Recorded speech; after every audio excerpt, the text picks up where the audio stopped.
પતિવ્રતા અને શૂરવીરપણાનું સ્વામિનારાયણ હરે સંવત 1878 શ્રાવણ સુધી સાતમને દિવસ સ્વામી શ્રી સહજાનંદજી મહારાજ શ્રી ગરડા મધ્યે દાદા ખાચરના દરબારમાં શ્રી વાસુદેવ નારાયણના મંદિર આગળ ઓટા ઉપર ચાકડો નખાવીને વિરાજમાન હતા અને સર્વ શ્વેત વસ્ત્ર ધારણ કર્યા હતા અને પોતાના મુખારવિંદની આગળ મુનિ તથા દેશ દેશના હરિભક્તની સભા ભરાઈને બેઠી હતી અને મુનિ તાલ મૃદંગ લઈને ગાવતા હતા.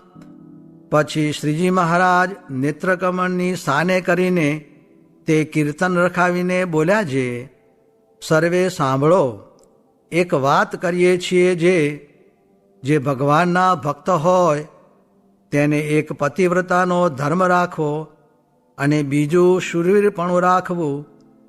જેમ પતિવ્રતા સ્ત્રી હોય તેને પોતાનો પતિ વૃદ્ધ હોય તથા રોગી હોય તથા નિર્ધન હોય તથા કુરૂપ હોય, પણ પતિવ્રતા સ્ત્રીનું મન કોઈ બીજા પુરુષના રૂડા ગુણ દેખીને ડોલે જ નહીં. અને જો રાખની સ્ત્રી હોય ને તે જો પતિવ્રતા હોય તો મોટો રાજા હોય તો પણ તેને દેખીને તે પતિવ્રતાનું મન ચડે જ નહીં. એવી રીતે ભગવાનના ભક્તને પતિવ્રતાનો ધર્મ ભગવાનને વિશે રાખવો અને પોતાના પતિનું કોઈ ઘસાતું બોલે તે ઠેકાણે કાયર થઈને ગળી જવું નહીં. અતિશય શૂરવીર થઈને જવાબ દેવો, પણ પાજી પડાવની છાયામાં ભગવાનના ભક્તને દબાવવું નહીં. એવી રીતે શૂરવીરપણું રાખવું. અને લોકમાં એમ કહે છે જે સાધુને તો સમદ્રષ્ટિ જોઈએ, પણ એ શાસ્ત્રનો મત નથી.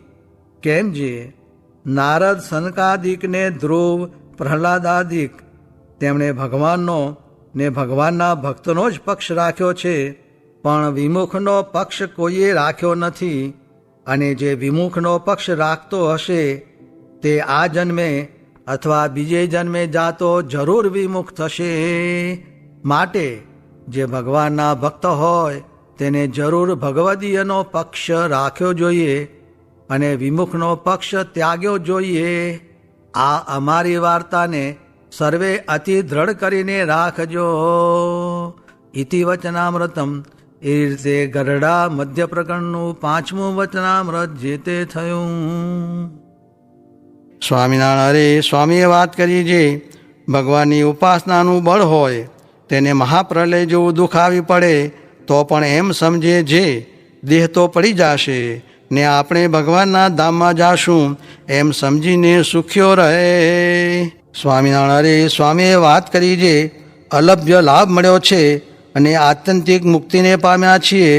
અને આજ તો સત્સંગની ભર જોવાની છે ને આજ તો શેરડીના સાંઠાનો વચલો ભાગ આપણને મળ્યો છે, તેમાં રસ ગણો ને સુગમ પણ છે. સ્વામિનારાયણ સ્વામીએ વાત કરી જે જન અવગુણ પ્રભુ માનત નહીં, દીનબંધુ અતિ મૃદુલ સ્વભાવ, એમ કલ્યાણ થાશે જાઓ. સ્વામિનારાયણ હરે સ્વામીએ વાત કરી જે રણછોડ ભક્તે કહ્યું જે વિપરીત દેશકાળ આવે છે ત્યારે ભગવાન સાંભળતા નથી ને ઉદ્વેગ થાય છે, માટે તેનું કેમ સમજવું. સ્વામીએ ઉત્તર કર્યો જે ભગવાન સર્વ કરતા છે. કઠણ દેશકાળમાં તો કોઈને ભગવાન સાંભળે જ નહીં, પણ આ લોકમાં ચોંટાય તો નહીં ને આ લોકમાંથી વૈરાગ્ય થાય ને ચોંટાય નહીં તે સારું ભગવાન એને દુખ્યો રાખે છે. માટે સર્વ કરતા ભગવાન સમજવા આ પ્રમાણે દેશકાળની ઘણી જ વાતો કરી. સ્વામિનારાયણ હરે સ્વામીએ વાત કરી જે ભગવાનના એકવાર દર્શન થાય છે તેના પુણ્યનો પાર નથી ને ભગવાન વિના બીજી વાત સાંભળવી નહીં ને ભગવાનનો જોગ ભારે થયો છે. ભગવાનની મૂર્તિમાં સર્વજીવ તણાઈ જાય ને જ્ઞાનીને પ્રીતિ રહે ને અજ્ઞાનીને ટળી જાય. સ્વામિનારાયણ હરે સ્વામીએ વાત કરી જે જેઠવદ નવમીને શનિવારની અડધી રાત્રે મંજીબાઈએ પૂછ્યું જે સત્સંગમાં મોટાઈ કોની સમજવી, ત્યારે સ્વામીએ ઉત્તર કર્યો છે, આપણા સત્સંગમાં ઉપાસના જેને વહેલી સુલભ પ્રયાસ વિના સમજાય ને ઘણાને ઉપાસના કરાવે તેની મોટાઈ છે. તે ઉપર વાત કરી જે પર્વતભાઈને રામાનંદ સ્વામી છતાં મહારાજના દર્શનથી સર્વોપરી નિશ્ચય થઈ ગયો ને બીજાને ઉપાસનાનું ઠેકાણું નહોતું. તે કેટલાક ભગવાનની મૂર્તિમાં માયા સમજતા હતા ને કેટલાક શ્રી કૃષ્ણ ને બીજા અવતાર સરખા સમજતા હતા ને કેટલાક શ્રી કૃષ્ણને સર્વોપરી સમજતા હતા ને મહારાજની વાત તો થતી જ નહીં, તેથી બરાબર સમજતા નહીં. શુક નારદના અવતાર જેવા સમજતા હતા. ગોપાળાનંદ સ્વામીને મહારાજના દર્શનથી સર્વોપરી નિશ્ચય થયો. પછી માંગરોળમાં સ્વરૂપાનંદ સ્વામીને શ્રી કૃષ્ણરૂપ દેખાણા ને પછી અક્ષરધામની સમાધિ કરાવી, તેથી પુરુષોત્તમપણાનો નિશ્ચય તેમને થયો. ને મુક્તાનંદ સ્વામીને 28 વર્ષે મહારાજે બહુ વાતો કરીને નિશ્ચય કરાવ્યો ને મહારાજની કરેલી વાત કરી જે મુક્તાનંદ સ્વામીને ગોપાળાનંદ સ્વામી સાધુ લક્ષણે સર્વ પ્રકારે મોટા છે ને નિત્યાનંદ સ્વામી તથા બ્રહ્માનંદ સ્વામી વ્યવહારિક મોટા છે. ને કોઈની મોટાઈ કેવી હોય તો 2-4 જણની ભેગી મોટાઈ કેવી, પણ એકલી કેવી નહીં. નિકર એ વાતમાંથી તમને દુઃખ આવશે. મુક્તાનંદ સ્વામીની કહેલી વાત કરી જે મુક્તાનંદ સ્વામીને દેહ મૂકવાને આડો 1 મહિનો રહ્યો ત્યારે કહ્યું છે, હવે મારે આત્મામાં અખંડ મૂર્તિ દેખાય છે ને મહારાજને સર્વોપરી જાણ્યા તે પહેલાં આટલું સમજાણું નહોતું. પછી પોતાની વાત કરી છે, અમને મહારાજે ઘણી વાતો કરી છે તે કહેવાય એમ નથી ને કહીએ તો પ્રાગજી તથા શ્યામજી કહેતા ફરે. અમને ગોપાળાનંદ સ્વામીએ પુરુષોત્તમપણાની વાત કરી નથી. અમે તો વચનામૃતમાંથી અમારી મેળે સમજ્યા છીએ. તે હું તથા જ્ઞાનાનંદ સ્વામી તથા વિશુદ્ધાત્માનંદ સ્વામી તથા બાળમુકુંદાનંદ સ્વામી એ 4 મળીને એકાંતે વાતો કરતા ને ભૂત નહીં વળગ્યામાં મહારાજે એક પોતાને ગણ્યા ને મુક્તાનંદ સ્વામી તથા ગોપાળાનંદ સ્વામી એ બેને ગણ્યા ને બીજાને તો ગણ્યા નહીં. પણ કૃપાનંદ સ્વામી બહુ મોટા હતા. પછી વાત કરી જે છાવણીમાં રઘુવીરજી મહારાજને પુરુષોત્તમપણાની વાત સમજાવી. પછી ભાઈ સ્વામીને સમજાવી, મુનિ બાવાને સમજાવી, કરુણાશંકરને સમજાવી, એ વગેરે ઘણાકની વાતો કરી. માટે તમે વાતો કરો તે ધીરે ધીરે વચનામૃતની સાખી લાવીને વાત કરજો ને નિશ્ચયની વાત કાળજું તૂટ્યા જેવી છે, માટે ધીરે ધીરે કરવી. એ વગેરે ઘણીક વાતો કરી.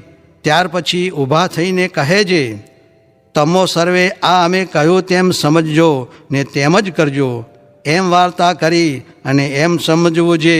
જેને ઉપાસના તરત સમજાઈ ગઈ ને ઘણાને સમજાવી એ સર્વથી મોટા છે. સ્વામિનારાયણ હરે. સ્વામીએ વાત કરી છે, વ્યવહારિક માણસની ને સત્સંગીની ક્રિયા સરખી છે, પણ સત્સંગી ભગવાનના કહેવાના તેથી મોક્ષ થાય છે. સ્વામિનારાયણ હરે. સ્વામીએ વાત કરી છે, કોઈક મનુષ્યમાં શાંતપણું હોય ને કોઈકમાં ન હોય, કોઈકને વિનય કરતા આવડે ને કોઈકને ન આવડે. એ સર્વે દેહના ભાવ સમજવા ને મોટાઈ તો પ્રગટ ભગવાનના નિશ્ચય વડે છે ને કાગળમાં લખે છે એટલા સર્વે ગુણ તો ભગવાનમાં જ હોય, બીજામાં ન હોય. સ્વામિનારાયણ હરે. સ્વામીએ વાત કરી છે, તકીઓ કાઢી નાખીને કહ્યું છે ટેવ પડી જાય, અને કોઈ પદાર્થની ટેવ તો એક સહજાનંદ સ્વામીને ન પડે, બીજા બધાયને પડે. સ્વામિનારાયણ હરે. સ્વામીએ વાત કરી છે, આ તે કાંઈ વાતું છે? આ તો અમૃત છે. તે દેવલોકમાં અમૃત પીવા જીવ જાય છે, પણ અહીં પીવા નવરો નહીં. આ તો પ્રાપ્તિનો એ પાર નહીં ને જીવમાં ખોટનો એ પાર નહીં. ઓહો, આ મહારાજ પુરુષોત્તમ ને આ સાધુ એ કોઈ દી આવ્યા નથી ને આવશે પણ નહીં. ને એ પુરુષોત્તમનું દીધું ઐશ્વર્ય બીજા અનંત અવતારાદિક પામ્યા છે, એમાં બધું એ આવી ગયું.